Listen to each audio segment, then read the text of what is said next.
नाशिक येथील जिल्हाधिकारी कार्यालयात असलेले सुलभ शौचालय पाण्याअभावी बंद असल्याने नागरिकांना मोठी अडचण निर्माण होत आहे। त्यामुळे संबंधित विभागाने व महानगरपालिकेने तत्काळ दखल घेऊन सदर सुलभ शौचालय सुरू करावे अशी मागणी नागरिकांतर्फे केली जात आहे।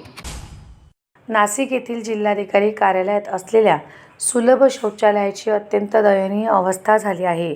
या सुलभ शौचालयात गेल्या अनेक दिवसांपासून बंद असल्यामुळे नागरिकांना मोठी अडचण निर्माण होत आहे।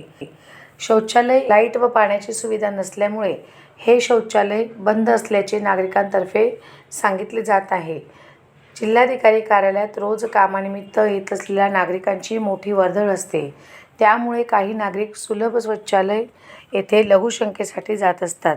मात्र गेल्या काही दिवसांपासून या सुलभ शौचालय येथे पाणी व लाईट नसल्यामुळे ते बंद असल्याचे सांगितले जात आहे। संबंधित विभागाने त्वरित दखल घेऊन सदर शौचालय तात्काळ सुरू करण्यात यावे व लाईट पाण्याची सुविधा पुरवावी अशी मागणी नागरिकांतर्फे केली जात आहे। सुनील गवळी, सहसंपादक।